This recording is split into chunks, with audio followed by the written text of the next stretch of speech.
Bonjour à tous, Ilchot Aniyot, Perek Sheni, deuxième chapitre.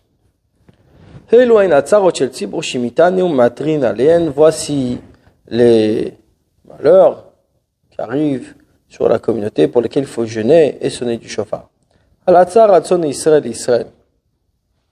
Sur les agressions des ennemis du peuple juif sur Israël. Valacherev, le glaive, Valadever, l'épidémie, Valchayara, les bêtes féroces, Valharbe, les sauterelles, Valechassil, les criquets, Valhashidafon, et ainsi que l'inondation, Valayirakon, la chlorose des plantes, Valamapolet, l'éboulement, Valacholaim sur les maladies, Valamzonot, la nourriture, Valamatar et la pluie.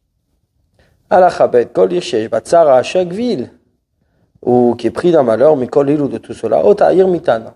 Cette vie-là jeûne, ou matrat, et sonne du shofar, jusqu'à ce que ce malheur quitte.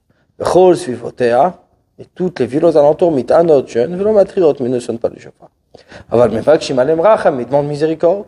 Bechol makom, ein tzoakin velo matrit bashabbat, mais dans tout endroit, on crie, c'est-à-dire pas de jeûne, et pas de prière en plus, ni de sonnerie du shofar le jour du Shabbat, comme nous l'avons dit, chutz, à l'exception mitzarat hamzonot, de la souffrance de nourriture, chez toi qui n'a la fil le Shabbat, qu'on demande pitié à Dieu, même le Shabbat, mais on ne sonne pas le Shabbat. Pour une agression des ennemis du peuple juif, comment est-ce le cas? Les idolâtres qui sont venus faire une guerre contre Israël, ou lui dans le même masse, ou leur prendre un impôt.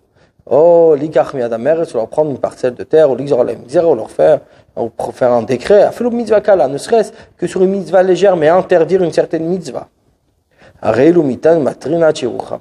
On jeûne, on sonne, je fais jusqu'à ce que Dieu ait miséricorde. Bechol hearim shisvotem, et ainsi toutes les villes qui sont aux alentours, mitan jeûne, aval ein matrim, on ne sonne pas, ilem kintaku litkabetz leizratam, sauf s'ils ont sonné pour se rassembler pour venir à leur aide. À la kherev sur le glaive ketzad, comment? Filou kherev shel shalom, même si c'est une glaive de paix, c'est-à-dire, quelqu'un par exemple, shalchu milchama akum imakum, sont deux peuples idolâtres qui se font la guerre. Ve'avrubim comme Israël et passe à l'endroit où d'Israël, aval bishen benyam ou ven Israël milchama, même si entre eux il n'y a pas de guerre, c'est entre Israël et ce peuple. Réseau de Sarah, c'est un malheur. Mitan et on jeûne.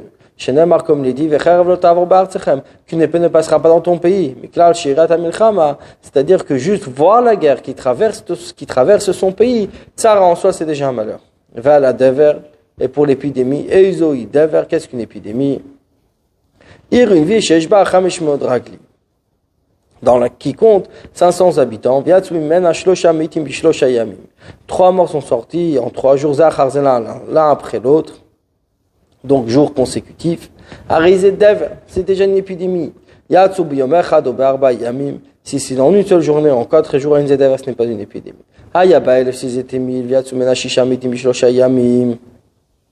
Et 6 morts sont sortis en 3 jours consécutifs. C'est une épidémie. En un jour ou en 4, ce n'est pas une épidémie. Et en suivant ce calcul. Et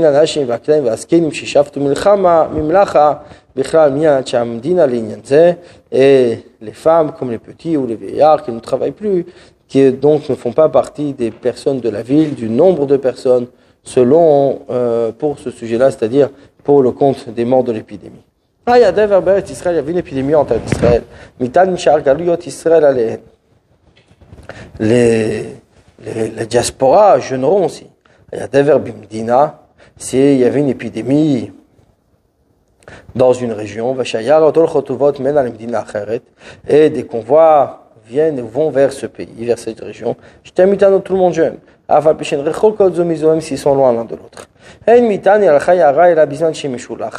On ne jeûne pour les bêtes féroces que lorsqu'elle est envoyée. C'est-à-dire, elle a été vue en ville, elle apparaît en ville en journée. Arizo Meshulachat, c'est considéré comme envoyée. Nirata Basad Bayom, si elle est aperçue dans les champs en journée. Si elle a vu deux personnes, elle ne s'est pas sauvée, c'est comme si elle était envoyée. C'est un champ proche d'un marécage. Elle voit deux personnes, et leur court derrière.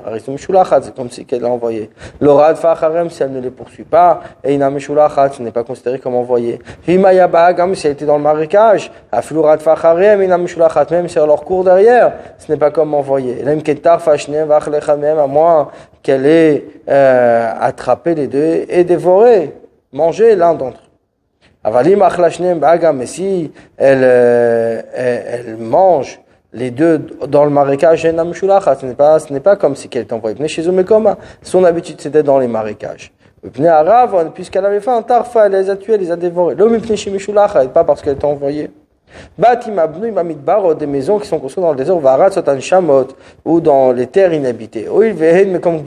Puisque ce sont des emplacements, des attroupements d'animaux, de bêtes féroces. Si elle est montée sur le toit, la Tinok Marissa a pris un enfant un bébé de son berceau, c'est comme si qu'elle envoyait. Ce n'est pas arrivé à ce point-là, ce n'est pas considéré comme envoyé. Sont des personnes qui sont mis en danger au vol, ils sont venus habiter dans un lieu de bêtes féroces. Si d'autres reptiles repas en volant qui ont été envoyés et ont endommagé, par exemple les serpents, les scorpions, inutile de dire les guêpes et les moustiques, etc. Ni on ne jeûne, ni on ne sonne, mais on implore, blotroa, sans sonner le chauffard. C'est les sauterelles et les criquets. Mais même si on ne voit qu'une seule aile sur toute la terre d'Israël.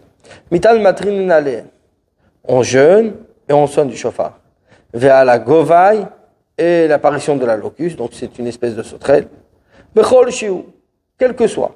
Aval alechagav, mais pour la sauterelle, l'espèce appelée chagav, en mitan alav, on ne jeûne pas velomatrine, ni on ne sonne, el azoakin bilvad. Seulement, on implore la miséricorde divine.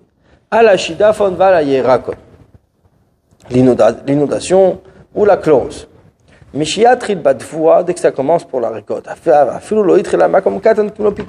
même si ça commence sur un petit endroit, une petite surface, comme l'ouverture d'un four, tout de suite on décrète un jeûne ou matrine et on sonne des trompettes. À la mapolette pour un éboulement. Comment? Se multiplient dans la ville l'effondrement de murs solides. Chez un homme qui ne se tiennent pas proche d'un fleuve. C'est un malheur. Mitan matrin alen, on jeûne et on sonne des trompettes. Vechen ainsi à la rage, à la rouchot. Également pour le bruit et les vents. Shehen m'appelle Tabinyan vehorgin, qui font tomber les bâtiments, les constructions et tuent. Mitanin hale ou matrin alen, on jeûne et on sonne des trompettes. Alors cholaim. Pour les maladies Keitzad, comment? Si une maladie atteint beaucoup de personnes dans la ville, Kegon, par exemple, Askara, la diphtérie, ou la gangrène, et ce qui est semblable, il mourrait de cette maladie, c'est un malheur de la communauté. Et on décrète un jeûne matrine, on sonne des trompettes. Et ainsi, une plaie humide, c'est comme un ulcère qui se répand, si c'est répandu dans la majorité de la communauté. On jeûne et on sonne des trompettes. Mais une plaie sèche, soit qui n'a la vade, on implore la miséricorde divine uniquement. Alamzon sur la nourriture, comment c'est-ce? Si le prix de certains produits de commerce sont venus moins chers, pas chers, que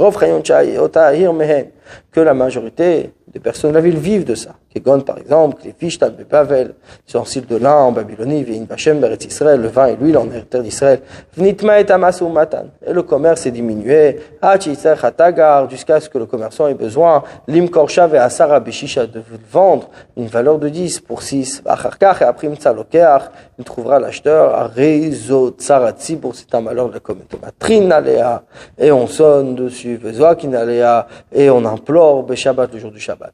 Alamatar pour la pluie, Keitzad commentes, Aresherabu Alhem Kshamimachi Atzeru Alhem, si les pluies ont augmenté au point d'être pour les habitants un malheur, Arelomipalin a les pris dessus, Shehen Echatzara Yotera Maison, il n'y a pas un plus grand malheur, Shabbat Imnofim que les maisons tombent, Nimtsaï Vnimtsu Batem Kivren, et que leurs maisons deviennent leur tombe.